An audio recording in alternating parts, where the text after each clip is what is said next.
Hello dear students. तो आज हम स्टार्ट करने वाले हैं करंट इलेक्ट्रिसिटी का नेक्स्ट टॉपिक, जिसका नाम है Kirchhoff law. Kirchhoff law student देखो, वैसे तो किरचॉफ क्या है, एक साइंटिस्ट का नाम है, ठीक है। अब इससे हम करते क्या है, किरचॉफ ने दो लॉज बताए थे किसी भी कॉम्प्लिकेटेड सर्किट को सॉल्व करने के लिए। कितना भी कॉम्प्लिकेटेड सर्किट हो, आप किरचॉफ लॉ की हेल्प से बड़े आसानी से सॉल्व कर सकते हैं, ठीक है।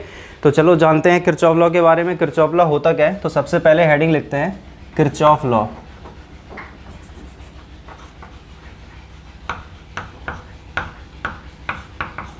किरचॉफ्स लॉ, ठीक है। करंट इलेक्ट्रिसिटी का नेक्स्ट टॉपिक है। आप अगर सीरियल वाइज पूरी करंट इलेक्ट्रिसिटी की मैंने प्लेलिस्ट बनाई है, और आप अगर सीरियल वाइज सारे टॉपिक देखना चाहते हैं तो आप प्लेलिस्ट में चले जाना, उसमें बिल्कुल सीरियल से सारे टॉपिक डले हुए हैं, तो आप वहाँ से देख सकते हैं इसके पुराने वाले जो टॉपिक थे, ठीक है। तो किरचॉफ लॉ में होता क्या है, किरचॉफ ने क्या किया है कि किसी भी कॉम्प्लिकेटेड सर्किट को सॉल्व करने की ट्रिक बताई है, ठीक है। इन्होंने दो लॉज बताए हैं कि किसी भी कॉम्प्लिकेटेड सर्किट को अगर हमें सॉल्व करना है तो किस तरह से करेंगे। तो चलिए स्टार्ट करते हैं अपना काम। लिखते हैं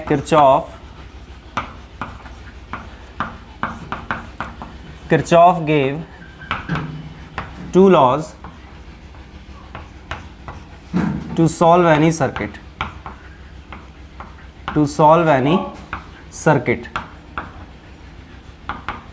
किसी भी कॉम्प्लिकेटेड सर्किट को सॉल्व करने के लिए किरचॉफ ने कितने लॉज बताए बच्चों, दो लॉज बताए हैं, ठीक है। अब वो दो लॉज हैं कौन कौन से, वो जानना हमारे लिए, या मतलब वही आज का हमारा टॉपिक है कि किरचॉफ ने कौन कौन से दो लॉज बताए हैं जिनकी हेल्प से हम किसी भी सर्किट को सॉल्व कर सकते हैं। कितनी बढ़िया ट्रिक इन्होंने बताई होगी, आप खुद इमेजिन कर सकते हो इस चीज़ को, है कि नहीं। तो चलो फिर देखते हैं पहला लॉ इनका क्या है। किरचॉफ का फर्स्ट लॉ जो होता है, इसको हम बोलते हैं किरचॉफ फर्स्ट लॉ है, इसको हम बोलते हैं Kirchhoff's current law. Kirchhoff's current law, अच्छा इसको आप शॉर्ट में भी बोल सकते हैं KCL। KCL का मतलब क्या हो जाएगा, किरचॉफ करंट लॉ। और इसका बच्चों एक नाम और होता है जिसको हम बोलते हैं जंक्शन लॉ। जिसको हम क्या बोलते हैं, जंक्शन लॉ। ये भी एक इसका बड़ा पॉपुलर नेम है जिसको हम बोलते हैं जंक्शन लॉ। फर्स्ट नाम इसको वैसे बोला क्या जाता है, किरचॉफ करंट लॉ, या फिर इसी को आप बोल सकते हैं जंक्शन लॉ, ठीक है, सिंपल सा है। और जो सेकेंड लॉ इन्होंने बताया था उसको क्या बोला जाता है, किरचॉफ्स सेकेंड लॉ जो है वो है हमारा Kirchhoff's voltage law. Kirchhoff's voltage law, ठीक है। और इसको हम शॉर्ट में क्या बोल सकते हैं, KVL। और इसका एक नाम और होता है बच्चों जिसको हम बोलते हैं लूप लॉ। जिसको क्या बोला जाएगा, लूप लॉ। यानी यहाँ पे बात किस चीज़ की होगी, लूप की बात होगी, और फर्स्ट वाले में बात किस चीज़ की होगी, जंक्शन की बात होगी, ठीक है। अब बात आती है कि जंक्शन क्या होता है, लूप क्या होता है। ये बड़े मुद्दे वाली बात है, और बहुत अच्छी बात भी है कि अगर आप लोग ये जानना चाहें कि लूप क्या होता है और जंक्शन क्या होता है। अगर तुम नहीं भी जानना चाहोगे तब भी मैं बताऊँगा, क्योंकि मेरा तो काम ही है बताना, सीधी सी बात है, ठीक है। तो फर्स्ट लॉ है जो हमारा, उसको हम स्टार्ट करते हैं, तो उसको हम शॉर्ट में ही लिखेंगे अब। तो फर्स्ट लॉ हमारा क्या हो जाएगा, जंक्शन लॉ, या फिर इसी को और हम क्या कहते हैं शॉर्ट में, KCL। KCL का मतलब क्या होता है बच्चों, किरचॉफ करंट लॉ। अब इसमें देखो, सबसे पहले तुम्हें ये जानना ज़रूरी है कि सर जंक्शन क्या होता है, व्हाट इज़ जंक्शन।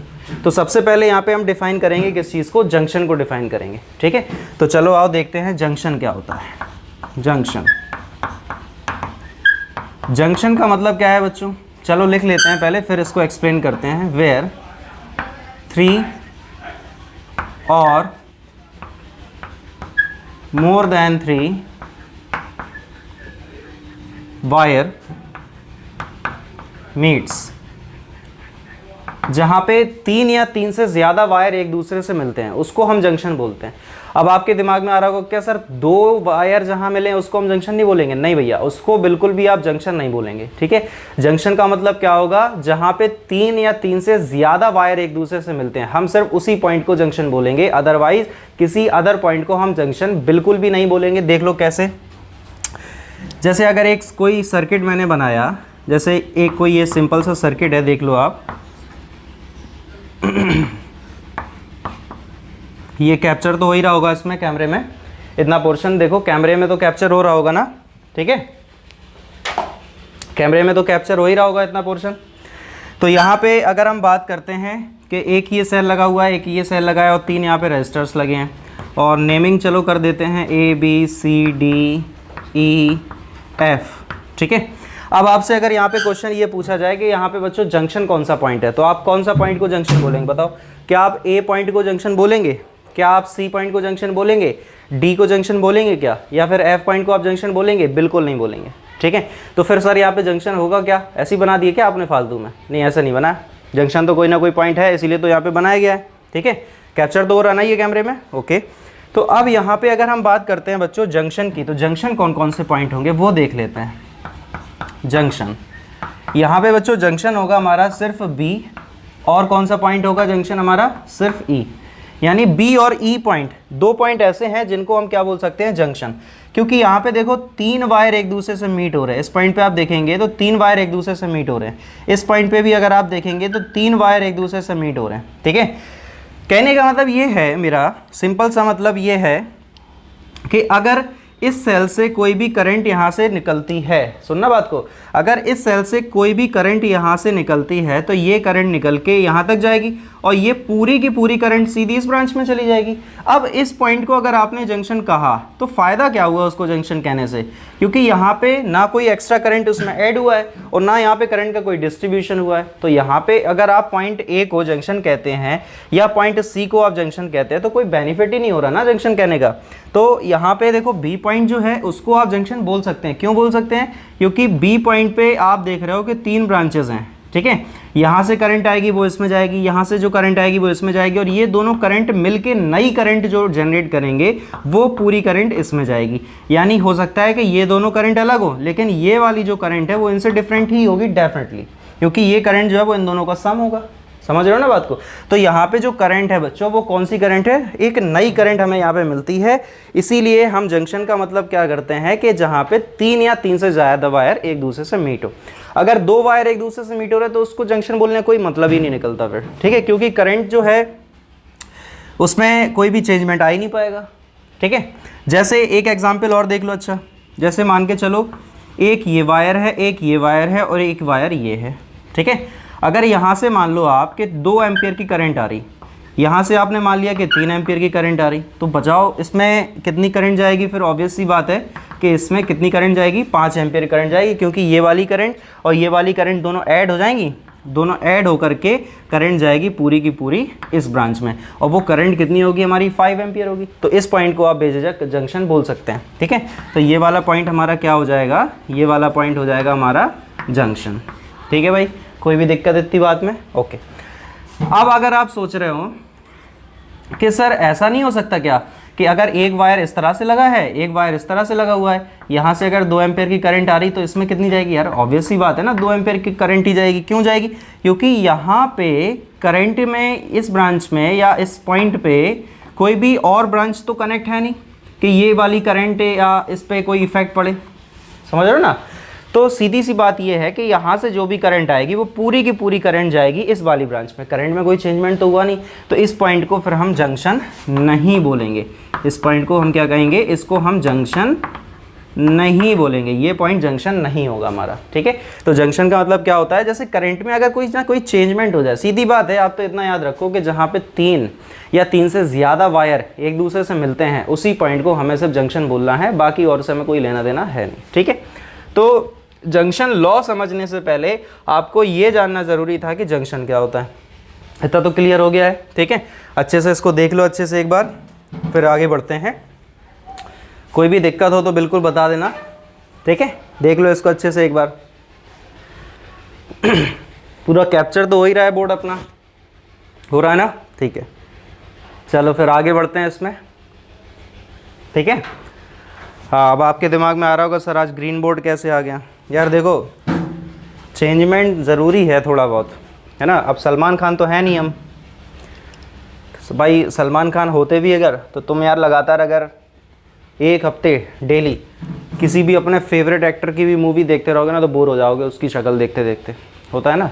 तो इसीलिए मैंने भी ये सोचा है कि कुछ ना कुछ चेंजमेंट करना बहुत ज़रूरी है, ठीक है। अभी कुछ दिनों बाद ये सब नहीं दिखाई देगा आपको, दाढ़ी वाड़ी सब हटा दूँगा, कुछ नया दिखेगा आपको इस तरह से, ठीक है। तो क्या होता है कि इंटरेस्ट बना रहता है कि नहीं? इंटरेस्ट उससे बना रहता है, ठीक है। चलो खैर, जंक्शन के बारे में समझ लिया। अब देखते हैं जंक्शन लॉ क्या होता है हमारा।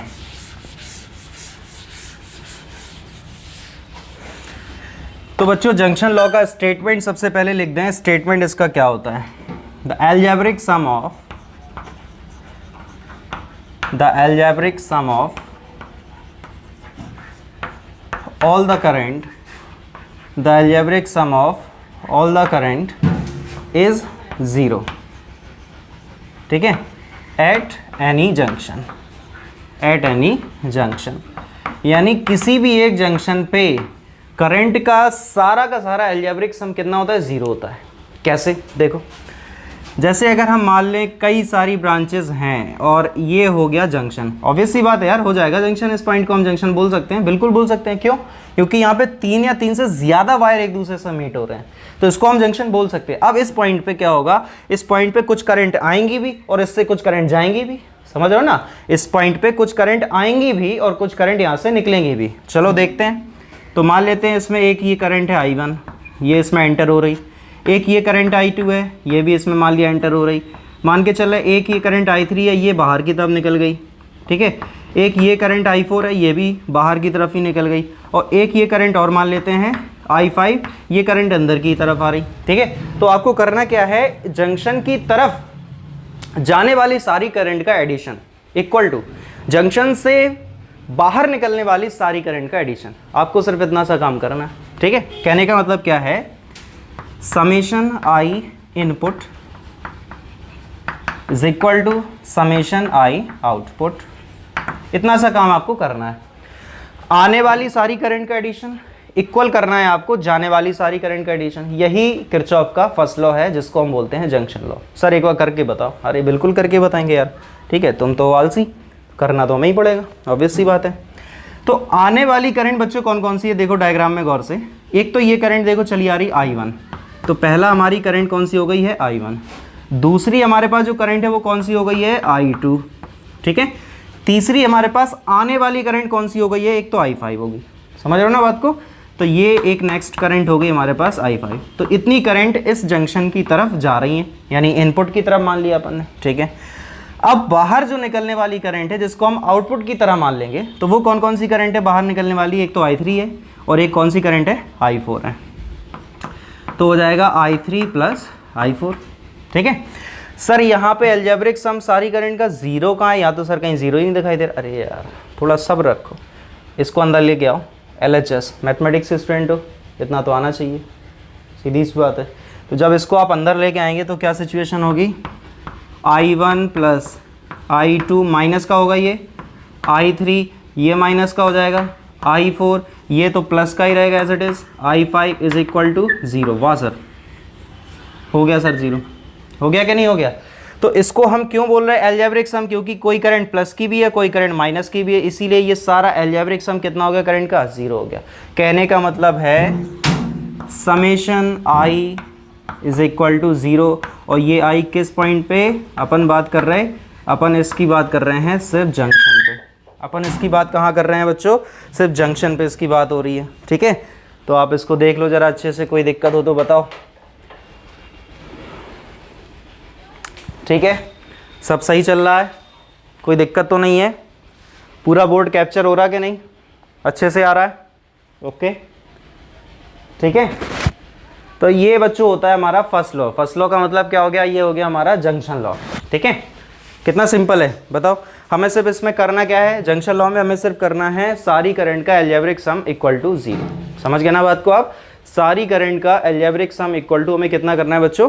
0 कर देना है। बाकी और हमारा कोई काम ही नहीं है। ये हमारा फर्स्ट लॉ है, ठीक है। क्लियर हो गई इतनी बात? ओके, चलो फिर आगे बढ़ते हैं। देख लो एक बार। अच्छा, जैसे एक चीज़ मैं तुम्हें बता दूं कि अगर एक ब्रांच ये है, एक ब्रांच ये है और एक ब्रांच ये है, जैसे मान लो, ठीक है। तो यहाँ पे अगर मान के चलें कि ये 2 एम्पियर की करंट आ रही, हमने मान लिया है कि यहाँ से 3 एम्पियर की करंट आ रही। आपसे पूछा गया इस ब्रांच में करंट कितनी है। सबसे पहले चेक करो क्या ये जंक्शन है, क्या यहाँ पे जंक्शन लॉ अप्लाई हो रहा है? बिल्कुल हो रहा है, ठीक है। क्यों हो रहा है? क्योंकि यहाँ पे 3 या 3 से ज़्यादा वायर एक दूसरे से मीट हो रहे हैं, तो ऑब्वियस सी बात है कि यहाँ पे जंक्शन लॉ तो अप्लाई हो रहा है, ठीक है। तो जब यहाँ पे बच्चों जंक्शन लॉ अप्लाई हो रहा है तो यहाँ पे जब ये देखो आपके 2 एम्पियर करंट आ रही है, 3 एम्पियर की करंट भी आ रही है, हमें निकालना है कि बाहर कितनी करंट निकली है। तो आपको करना क्या है, summation I input is equal to summation I output. आपका काम सिर्फ इतना सा है, आपको ये काम करना है, बाकी तो कोई और काम है ही नहीं। तो समेशन आई इनपुट की अगर हम बात करते हैं तो आने वाली करंट कौन कौन सी है, एक तो ये 2 एम्पियर की करंट आ रही प्लस एक ये 3 एम्पियर की करंट आ रही, बस और तो कोई करंट आ नहीं रही। बाकी ये जो आई करंट है वो तो निकल रही है, तो इसको हम क्या करेंगे इक्वल में। तो आई की वैल्यू यहाँ से बच्चों कितना आ जाएगा अपने पास, 5 एम्पियर। समझ गया ना बात को। यही एग्जाम्पल मैंने इसलिए लिया है क्योंकि इस एग्जाम्पल से एक चीज़ और भी क्लियर हो जाती है कि करंट जो होता है वो वेक्टर क्वांटिटी क्यों नहीं होता। ठीक है, अब आपके दिमाग में आ रहा होगा कि सर करंट के पास डायरेक्शन भी है, मैग्नीट्यूड भी है, तब भी ये वेक्टर नहीं है। हाँ, ये वेक्टर इसलिए नहीं है क्योंकि वेक्टर लॉ के जो लॉ होते हैं एडिशन के वेक्टर के, उसको ये फॉलो नहीं करती करंट। ठीक है, current does not follow the law of vector addition. कैसे पता सर आपको, देखो ना ही ये ट्राइंगल लॉ फॉलो करता है, ना ही ये पैरेललोग्राम लॉ फॉलो करता है। यार तुम खुद एक कॉमन सेंस वाली बात है ना, सोच के देखो कि यहाँ पे अगर हम बात करते हैं कि ये तीनों 90-90 एंगल बना रहे हैं एक दूसरे के साथ, नहीं बना रहे, 90-90 एंगल के बना रहे। अगर आप इसको एक्स एक्सिस पे मान लो, इसको अगर वाई एक्सिस पे मान लो, इसको आप अगर जेड एक्सिस पे मान लो, तो ये तीनों जो ब्रांचेस हैं वो एक दूसरा 90 एंगल बना रही हैं। ठीक है, अब यहाँ पे अगर आप पैरेललोग्राम लॉ या वेक्टर लॉ का जो फॉर्मूला होता है उसको अगर अप्लाई करते हैं तो क्या होता है formula, R is equal to under root of A square plus B square plus 2ab cos theta. ये एक सिंपल सा फॉर्मूला होता है, लॉ ऑफ वेक्टर एडिशन का होता है। अब इस फॉर्मूले से आप यहाँ पे क्या निकालते बैठोगे, करंट को नहीं निकालोगे ना। क्यों, क्योंकि यार एक कॉमन सेंस वाली बात है कि अगर हमारे पास एक वायर ऐसा है, एक वायर ऐसा है, ठीक है, और एक वायर हमारे पास ऐसा है, ये इस तरह से मान लेते हैं कि हमारे पास 3 वायर हैं, ये चलो इस तरह से ये मान लिया अगर हम लोगों ने 3 वायर हैं, सुनना बात को। तो इसमें अगर 2 एम्पियर की करंट आ रही है और इससे 3 एम्पियर करंट आ रही है, तो यार इस वायर में आपसे करंट पूछेगी तो 5 की तो जाएगी। एक फीलिंग वाली बात है, कॉमन सेंस वाली बात है। यहाँ पे हम कोई लॉ ऑफ वेक्टर एडिशन तो फॉलो करते नहीं फिरेंगे। ठीक है, और वेक्टर क्वांटिटीज़ की डेफिनेशन पूरी क्या होती है, ना ही पूरी डेफिनेशन का मतलब कहने का ये है कि अभी तक जो आपने 10th में जो डेफिनेशन पढ़ी वो कंप्लीट नहीं है, क्योंकि वहाँ पे वेक्टर नहीं पढ़ाया जाता आपको। ठीक है, कंप्लीट डेफिनेशन 11th में आके आपको पढ़ाई जाती है। क्या होता है, ऐसी क्वांटिटी जिसके पास मैग्नीट्यूड हो, ऐसी क्वांटिटी जिसके पास क्या हो, डायरेक्शन भी हो, और वो क्या क्वांटिटी क्या करनी चाहिए, लॉ ऑफ वेक्टर एडिशन को भी फॉलो करना चाहिए। लॉ ऑफ वेक्टर एडिशन कौन कौन से होते हैं, ट्राइंगल लॉ और पैरेललोग्राम लॉ। ठीक है, देखो मैं क्लास 11th में नहीं जा रहा हूँ, मैं बस तुम्हें ये बता रहा हूँ कि करंट जो है वो हमारी वेक्टर क्वांटिटी क्यों नहीं है। बात को समझ गए हो ना, एक बार देख लो इसको अच्छे से, अगर कोई भी दिक्कत है तो पूछ लो। ठीक है, कमेंट करो जल्दी जल्दी फास्ट।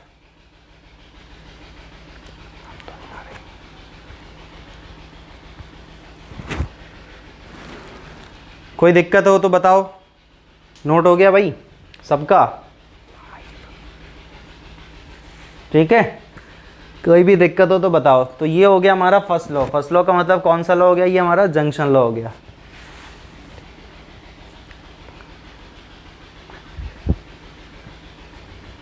ठीक है, तो ये बच्चों हो गया हमारा फर्स्ट लॉ जिसको हम बोलते हैं जंक्शन लॉ। चलो भाई अब इसमें आगे बढ़ते हैं कि ये जो सर जंक्शन लॉ है वो डिपेंड किस पे करता है, सॉरी डिपेंड नहीं, फॉलो किसको करता है, कौन से लॉ को फॉलो करता है। ठीक है, तो देख लेते हैं इसको, ये किस लॉ को फॉलो करता है, कौन सा लॉ ऐसा है जिसको ये फॉलो करता है, देख लेते हैं। तुम्हें बस एक चीज़ याद रखना है कि करंट यहाँ पे कितना है, टोटल 0। एल्जेब्रिक सम सारी करंट का कितना है, यहाँ पे 0 है। ठीक है, the all algebraic sum of all the current is 0। ठीक है, ओके, चलो फिर आगे बढ़ते हैं। अब सुनो, करंट कितना है, 0 है ना। करंट का डिफरेंशियल फॉर्म क्या लिखते हैं हम, dq/dt इज इक्वल टू कितना आएगा, 0 आएगा, आएगा कि नहीं आएगा। ठीक है, ओके, तो जब यहाँ पे dq/dt इक्वल टू 0 है तो ऑब्वियस सी बात है कि dq कितना हो जाएगा, 0 हो जाएगा। अब dq से, dq के 0 होने से अब 2 चीज़ें हो गई। कौन कौन सी चीज़ें हो गई, एक हो गए मैथ वाले बच्चे, एक हो गए हमारे मैथ्स वाले बच्चे, और एक हो गए हमारे पास बायोलॉजी वाले बच्चे। ऐसा क्यों सर, देखो अभी सुनते जाओ समझ में आ जाएगा।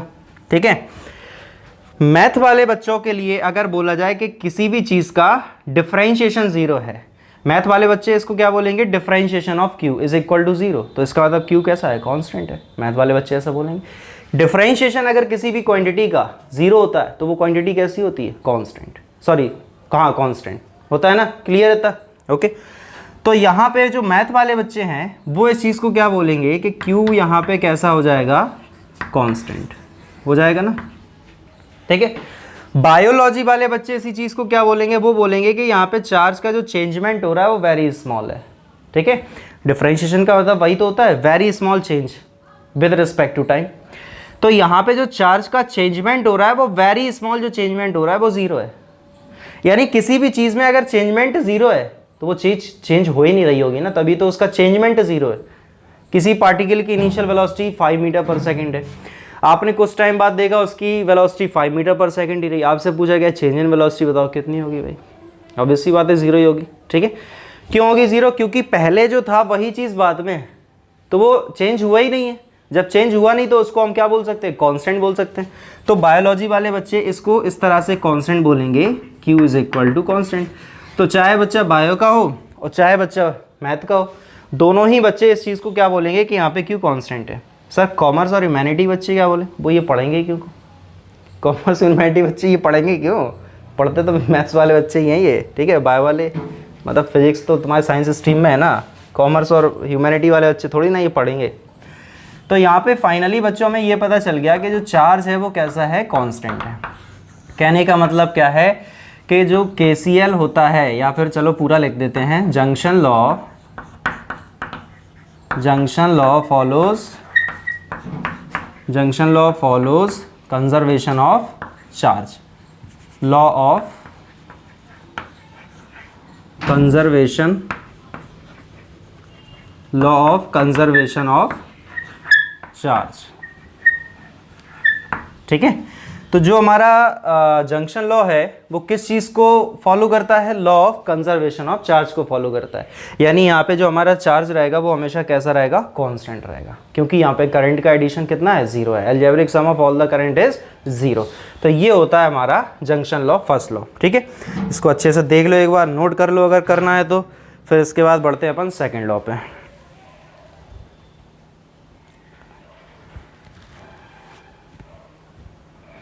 ठीक है भाई, कोई दिक्कत तो नहीं है, अच्छे समझ में आ रहा,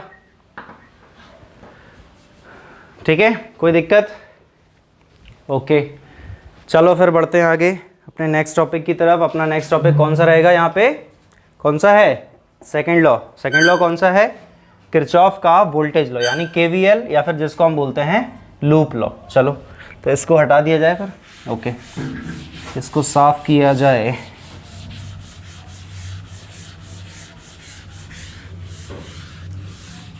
ठीक है भाई, अब हम बढ़ते हैं अपने सेकंड लॉ की तरफ। तो सेकंड लॉ की चलो हेडिंग तो हमारे पास पहले से ही लिखी हुई है, तो क्यों दोबारा लिखें, आलस तो बहुत है। ये लो, ये बन गई हमारे पास हेडिंग, किरचॉफ का लॉ हो गया, सेकंड लॉ है जिसको हम बोलते हैं लूप लॉ, ठीक है। अब लूप लॉ का मतलब क्या है, देखो यार बिल्कुल वही चीज़ें हैं, ठीक है। जो चीज़ आपने फर्स्ट लॉ में करी वही चीज़ आपने सेकंड लॉ में करना है। फर्स्ट लॉ में आपने क्या किया था, करंट का एडिशन आपने 0 किया था, और सेकंड लॉ जो लूप लॉ है, किरचॉफ वोल्टेज लॉ है, उसमें आपको वोल्टेज का एडिशन सब कुछ 0 करना है, ठीक है। अब वो चीज़ें होती कैसे हैं वो यार तुम्हें थोड़ा सा समझना पड़ेगा कि किस तरह से वो चीज़ें हम मैनेज करते हैं। तो चलो उसको देख लेते हैं। तो यहाँ पे भी क्या होगा, summation v is equal to 0, लेकिन समेशन v इक्वल टू 0 तो होगा, लेकिन ये किस चीज़ के लिए होगा, for close loop. Close loop की अगर हम बात करते हैं तो क्लोज लूप में समेशन v इक्वल टू 0 है। यहाँ पे v बेटा वेलोसिटी नहीं है, v क्या है यहाँ पे, वोल्टेज है, v क्या है यहाँ पे, वोल्टेज है। बात को सुनना, तो यहाँ पे अगर हम बात करते हैं किसी भी क्लोज लूप की, तो उसमें summation of v equal to कितना हो जाएगा, हमारे पास 0 हो जाएगा, ठीक है। जैसे एक ये देखो सिंपल सा सर्किट बनाते हैं, बिल्कुल सिंपल सा सर्किट है, एक बहुत आसान सा सर्किट है। इस सेल का EMF को E मान लेते हैं, इसका रेजिस्टेंस R मान लिया, इसमें करंट को I मान लेते हैं, ठीक है। लगाते हैं किरचॉफ लॉ, लगाएं किरचॉफ लॉ। अब लॉ क्या होता है, लगाते इसको कैसे हैं, किरचॉफ के इस लॉ को अप्लाई किस तरह से करते हैं वो तुम्हें थोड़ा समझना पड़ेगा, ठीक है। और थोड़ा दिमाग यहाँ पे रखना अपना, ठीक है। इधर उधर ना दिमाग लगाओ, तो जब दिमाग यहीं रहेगा ना तो थोड़ा अच्छे से समझ में आता है। सुनो, सबसे पहला काम तो होगा यहाँ पे हमारा सेलेक्टिंग लूप। सेलेक्टिंग लूप सबसे पहला काम है हमारा, लूप को सेलेक्ट करना। ठीक है, लूप को सेलेक्ट करने का मतलब क्या होता है, जो लूप आप ले रहे हैं वो या तो क्लॉकवाइज होना चाहिए या फिर एंटी क्लॉकवाइज होगा। ऑब्वियस सी बात है, दो ही तरह का लूप हो सकता है, और तो कोई लूप हो नहीं सकता। तो जो लूप हम लेंगे वो कैसा होना चाहिए, क्लॉकवाइज, क्लॉकवाइज और एंटी क्लॉकवाइज। इनके अलावा कोई ऑप्शन भी तो नहीं है आपके पास। ठीक है, यही दो लूप आप ले सकते हैं, एंटी क्लॉकवाइज।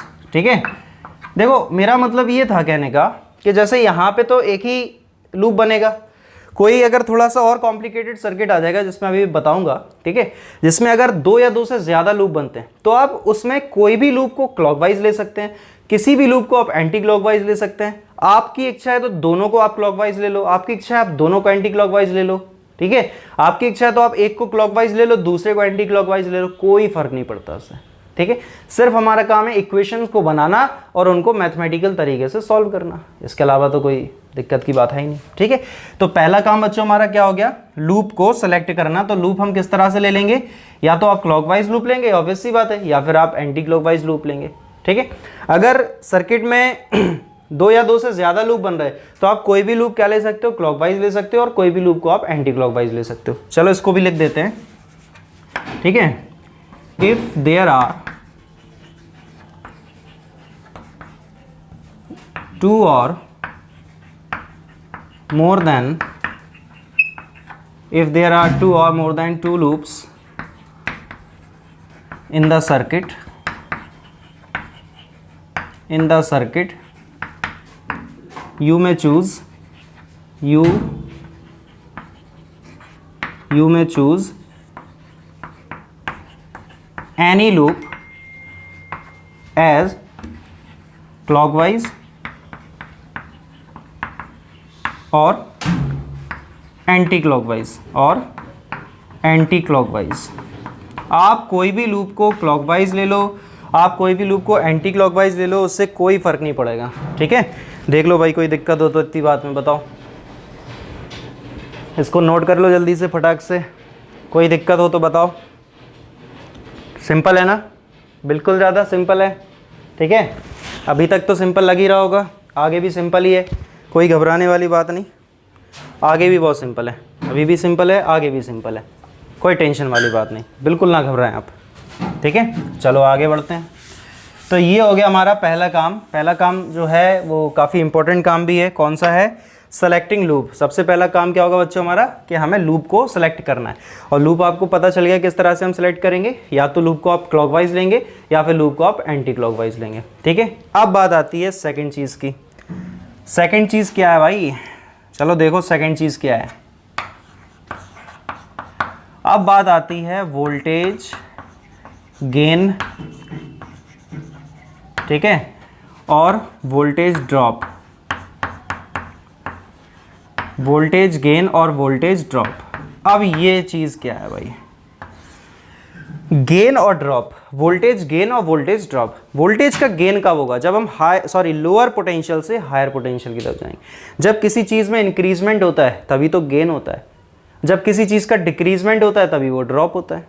तो यहाँ पे अगर हम वोल्टेज गेन की बात कर रहे हैं तो ऑब्वियस सी बात है कि हम लोअर पोटेंशियल से हायर पोटेंशियल की तरफ गए होंगे, तभी तो वोल्टेज का गेन हुआ, बढ़ गया पोटेंशियल। और वोल्टेज ड्रॉप कब हुआ होगा, जब हम हायर पोटेंशियल से लोअर पोटेंशियल की तरफ आए होंगे, तब क्या हुआ होगा, वोल्टेज का ड्रॉप हुआ होगा। सिंपल है, चलो देखते हैं। ठीक है, तो सबसे पहले बात आती है वोल्टेज गेन की। तो वोल्टेज गेन क्या होता है, चलो देखते हैं वोल्टेज गेन क्या होता है भाई। अगर हम हायर पोटेंशियल से, सॉरी उल्टा हो गया, अगर हम लोअर पोटेंशियल से मूव करते हैं हायर पोटेंशियल की तरफ तो इसको हम बोलते हैं वोल्टेज का गेन हो रहा है। वोल्टेज हमें बढ़ रहा है, हमारे पास जो वोल्टेज है वो इंक्रीज होता जा रहा है, क्योंकि हम कम वोल्टेज से ज़्यादा वोल्टेज की तरफ जा रहे हैं। कहने का मतलब क्या है कि जैसे अगर ये हमारे पास एक सेल लगी हुई है या बैटरी है, ठीक है, तो इसमें हम कहाँ से कहाँ की तरफ जा रहे होंगे, इसमें हम जा रहे होंगे राइट साइड में। ये लोअर वोल्टेज है, लोअर पोटेंशियल पे एंड है, ये हायर पोटेंशियल का एंड है है कि नहीं है? अरे लोअर पोटेंशियल हायर पोटेंशियल यार, तो ये लोअर पोटेंशियल है, ये हायर पोटेंशियल है, आप लोअर से जा रहे हो हायर पोटेंशियल की तरफ, तो यहाँ पे क्या हो रहा है? वोल्टेज का गेन हो रहा है। क्लियर इतना? कोई दिक्कत? कोई दिक्कत? नहीं दिक्कत। चलो आगे बढ़ो, आगे बढ़ते हैं। चलो इसको भी हटा देते हैं।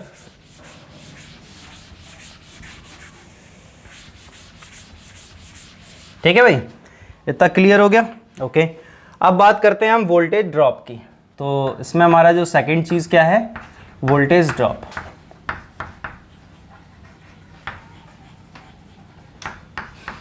तो वोल्टेज ड्रॉप में क्या सिचुएशन होगा कि अगर हम मूव करते हैं हायर पोटेंशियल से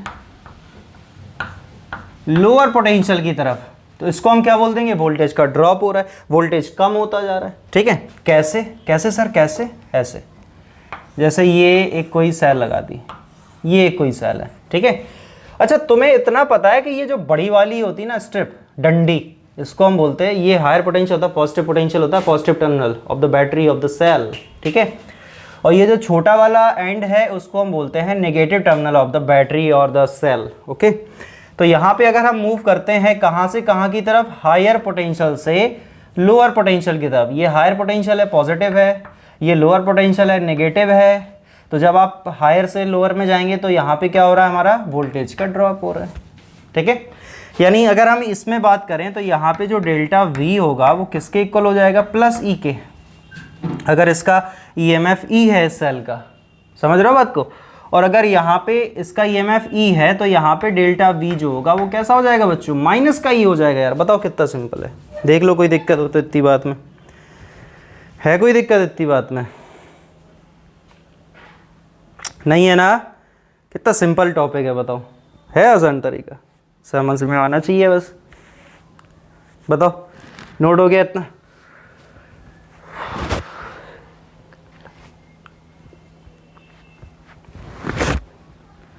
ठीक है भाई, कोई दिक्कत? कोई दिक्कत नहीं सर, आप पढ़ाएं और हमें दिक्कत। अरे सर कैसी बात है, कितना मज़ा आ रहा है ना? चलो भाई, अच्छी बात है बच्चों। इसी तरह से काम होता है रजिस्टर में। कैसे सर? देखो, रजिस्टर में सिचुएशन क्या है? जैसे ये एक रजिस्टर है, जैसे मान लो कि हाँ चलो ये एक रजिस्टर है। ठीक है, ये एक रजिस्टर लगा है, आपने लूप लिया है इधर, आपने लूप लिया है इधर, आपका लूप जा रहा है इस डायरेक्शन में, सुनना बात को, और करंट भी जा रहा है इसी डायरेक्शन में। बात को बेटा बहुत गौर से सुनना थोड़ा। ठीक है, आपने जो लूप लिया है वो जा रहा है इस डायरेक्शन में, करंट भी जा रहा है इसी डायरेक्शन में। यहाँ पे डेल्टा V हो जाएगा -I/R, वोल्टेज का ड्रॉप होगा। करंट की डायरेक्शन में अगर आप लूप सेलेक्ट करेंगे तो वोल्टेज का ड्रॉप होगा, तो यहाँ पे आएगा माइनस। ठीक है, उल्टा जब तुम कर दोगे, कहने का क्या मतलब? उल्टा। उल्टा मतलब देखो, ये एक रजिस्टर है, तुमने लूप लिया ऐसा, करंट जा रहा है ऐसा, ऑपोजिट जा रहे दोनों। तो यहाँ पे अगर हम डेल्टा V की बात करेंगे तो यहाँ पे डेल्टा V कितना हो जाएगा? +I/R। ये सबसे इंपॉर्टेंट बात थी, तुम्हें समझ में आना चाहिए। लूप की डायरेक्शन में करंट, या करंट और लूप दोनों सेम डायरेक्शन में है तो V नेगेटिव होगा। लूप और करंट दोनों ऑपोजिट डायरेक्शन में है, V पॉजिटिव होगा। सर समझ में नहीं आ रहा?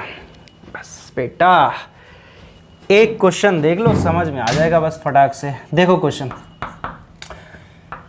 जैसे मैं देखो सिर्फ एक तरीका बता रहा हूँ क्वेश्चन सॉल्व करने का, बाकी तो फिर सॉल्व अपन करते हैं क्वेश्चन बाद में। ठीक है, तो एक क्वेश्चन इसमें सिंपल सा एक कर लेते हैं जिससे तुम्हें थोड़ा सा क्लियर हो जाएगा।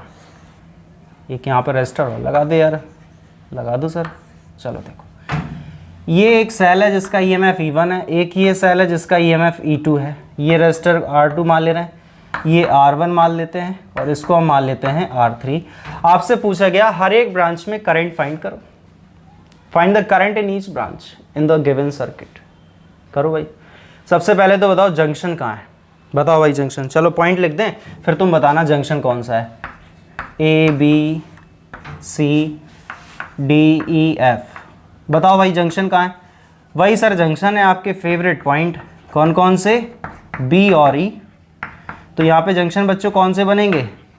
बी और ई जंक्शन होगा, बाकी कोई भी पॉइंट जंक्शन नहीं होगा। क्यों नहीं होगा? क्योंकि बी और ई पॉइंट सिर्फ दो पॉइंट ऐसे हैं जहाँ पे तीन ब्रांचेज एक दूसरे से मिलती है। बाकी आप इस डायग्राम में देखो कोई भी ऐसा पॉइंट नहीं है जहाँ पे तीन ब्रांच एक दूसरे से मिल रही हो। देख लो अच्छे से गौर से, कोई भी है पॉइंट ऐसा? नहीं है ना। ओके, पहले इतना नोट करो, फास्ट बोर्ड साफ करते हैं, फिर आगे क्वेश्चन सॉल्व करते हैं। आज का आखिरी सवाल, इसके बाद अपन करेंगे नेक्स्ट टॉपिक नेक्स्ट वीडियो में, और इससे देखेंगे इससे रिलेटेड और कुछ क्वेश्चन होते हैं तो फिर नेक्स्ट वीडियो में करेंगे। आज इतना ही करेंगे लेकिन, ठीक है भाई। चलो बढ़ते हैं। और इसमें याद रखना, जो किरचॉफ का सेकंड लॉ है ना, उसमें वोल्टेज को जीरो करना है, फर्स्ट लॉ में करंट को जीरो करना है। तो बताओ भाई यहाँ पे क्या सिचुएशन होगी अगर हम ऊपर वाला लूप सेलेक्ट करते हैं। लूप हमने बच्चों कौन सा लिया? देखो लूप हमने कौन सा लिया है। सबसे पहले लूप है हमारा loop A B E D A, ये हमारा लूप। लूप का मतलब है जहां से स्टार्ट हो रहा है वहीं खत्म होना चाहिए। ए बी ई डी ए, तो यहाँ पे ए से स्टार्ट किया था, ए पे ही खत्म हुआ, तो ये ऊपर वाले लूप की बात हो रही है। और ये लूप हमने लिया कैसा? देखो A B E D E T A, तो ये लूप जो है बच्चों वो है हमारा इस तरह का लूप है, और इसको हम बोलते हैं एंटी क्लॉकवाइज। क्या बोलते हैं बच्चों? Anti clockwise. क्या बोलते हैं? Anti clockwise. ठीक है, इसमें थोड़ा करंट का डिस्ट्रीब्यूशन और कर देते हैं। एक ये सेल लगाए तो यहाँ से एक करंट निकल रहा, मान लो I1। एक ये सेल लगाए तो यहाँ से मान लिया करंट निकल रहा है I2।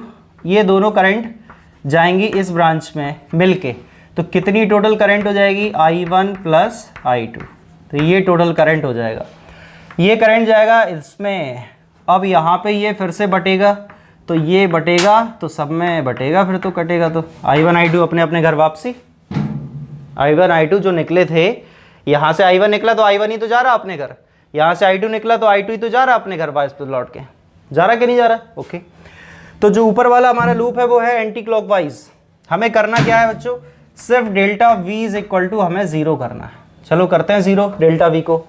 तो सबसे पहले मैंने आपको बताया था कि हमें सेल देखना है। सेल में क्या है, अगर आप लोअर से हायर जा रहे हो तो पोटेंशियल का गेन हो रहा है, पॉजिटिव आएगा। अगर आप हायर से लोअर जा रहे हो तो क्या होगा? वोल्टेज का ड्रॉप होगा, नेगेटिव आएगा। तो आपका लूप देखो ऐसा है, इस पॉइंट से इस पॉइंट की तरफ है, यानी आप लोअर पोटेंशियल से हायर जा रहे हैं। अरे यार डी से ए जा रहे हो ना, तो लोअर से हायर की तरफ जा रहे हो, तो लोअर से हायर का मतलब पोटेंशियल का क्या हो रहा है? क्या हो रहा है? गेन हो रहा है, पॉजिटिव आएगा। क्या लिखोगे? प्लस का E1। ठीक है, आगे इसकी बात करते हैं। चलो, तो यहां पे बच्चों देखो, जो करंट है और जो लूप है हमारा वो दोनों सेम डायरेक्शन में, तो यार माइनस आएगा। अभी मैंने आपको बताया था कि जब करंट और लूप दोनों सेम डायरेक्शन में तो माइनस आएगा, तो माइनस आएगा। यहाँ पे क्या हो जाएगा बताओ? कितना हो जाएगा? I1 plus I2 into R3। अरे यार I इंटू R वोल्टेज ही तो है, नेट वोल्टेज ही तो जीरो कर रहे हैं हम। ओके, अब ऊपर वाले की बात करते हैं इसकी। तो यहाँ पे आप देखो ये करंट जा रहा है इस डायरेक्शन में, करंट और लूप दोनों सेम डायरेक्शन में है, करंट लूप दोनों सेम में है, माइनस आएगा I1 इंटू R1, तो ये हो जाएगा माइनस का I1 इंटू R1। इसको हमने मान लिया है फर्स्ट इक्वेशन। कोई दिक्कत? कोई दिक्कत? नो दिक्कत। बिल्कुल सेम तरीका है जो हमारा नीचे वाला लूप है। सेकंड लूप कौन सा है हमारा? देखो आप, कौन सा है? B C F E और कौन सा है? B। ठीक है, ये नीचे वाला लूप है B C F E B। तो ये भी लूप हमने जो लिया है वो एंटी क्लॉकवाइज लिया है। अच्छा एक काम करो, चलो आप इसको क्लॉकवाइज ले लो, आपके दिमाग से एक कंफ्यूजन ये भी दूर हो जाएगा। कौन सा? कि सर आपने दोनों एंटी क्लॉकवाइज लिए, हमें अगर एक क्लॉकवाइज एक एंटी क्लॉकवाइज लेना तो ले लिया, कोई दिक्कत नहीं। आप दोनों क्लॉकवाइज ले सकते थे, आप दोनों एंटी क्लॉकवाइज ले सकते थे, आप एक क्लॉकवाइज एक एंटी क्लॉकवाइज ले सकते थे, उससे कोई फर्क नहीं पड़ता। ठीक है, तो यहाँ पे लूप को चलो उल्टा कर दिया है, आपको थोड़ा सही लगेगा, आप थोड़ा आराम होगा, पहले से हो रहा, थोड़ा फील हो रहा होगा पहले से आराम वाला। तो लूप हमारा कौन सा हो गया बच्चों? E F C B E, ये हो गया हमारा लूप अब। ठीक है, चलो करो, बताओ कहाँ से क्या होगा। तो यहाँ पे सबसे पहले बात करते हैं सेल की। तो देखो हम कहाँ से कहाँ जा रहे हैं, इसमें हमारा लूप क्या है? E से C, सॉरी F से C की तरफ। तो F से C की तरफ जाओगे आप, तो यहाँ पे लोअर पोटेंशियल से हायर की तरफ जाओगे तो ये पॉजिटिव ही रहेगा ना, तो ये क्या हो जाएगा हमारा? प्लस का E2। कितना सिंपल है। ओके, इसमें आप जाओगे तो देखो लूप की डायरेक्शन और करंट की डायरेक्शन सेम है तो माइनस आएगा, कितना हो जाएगा माइनस का I1 plus I2 into R3। Okay, और आप इसकी अगर बात करते हैं तो यहाँ पे भी जो लूप है वो हमारा इस डायरेक्शन में है और करंट भी इसमें जा रही है इसी डायरेक्शन, तो ये भी नेगेटिव आएगा, तो कितना हो जाएगा हमारा माइनस का I2 इंटू R2। ये हो गई हमारे पास दो इक्वेशन है, हमारे पास इसमें दो अननोन है I1 और I2। इन दोनों को सॉल्व करके आप I1 I2 की वैल्यू बहुत आसानी से फाइंड कर सकते हैं कि नहीं कर सकते हैं। ओके, तो फिर जो भी आंसर आ जाए, खैर यहाँ पे कोई न्यूमेरिकल वैल्यू नहीं ली थी इसलिए मैंने इसको सॉल्व नहीं किया, यहीं पे छोड़ दिया। आप चाहे तो उसको सॉल्व आगे कर सकते हैं, ठीक है। कोई ये फॉर्मूला नहीं है कि अगर तुम यहाँ से सॉल्व करके अगर I1 I2 की वैल्यू निकालो फिर तुम सोचो क्या सर ये फॉर्मूला है, नहीं, ये कोई फॉर्मूला नहीं है, एक क्वेश्चन था, एक तरीका है इस तरह के क्वेश्चन सॉल्व करने का, ठीक है। ओके, तो आज के वीडियो में हम सिर्फ इतना ही रखते हैं, मिलते हैं अपने नेक्स्ट वीडियो में और देखेंगे नेक्स्ट वीडियो में इससे रिलेटेड कुछ और क्वेश्चन भी करेंगे और फिर आगे का जो भी टॉपिक होगा उसको स्टार्ट करेंगे। Thank you very much.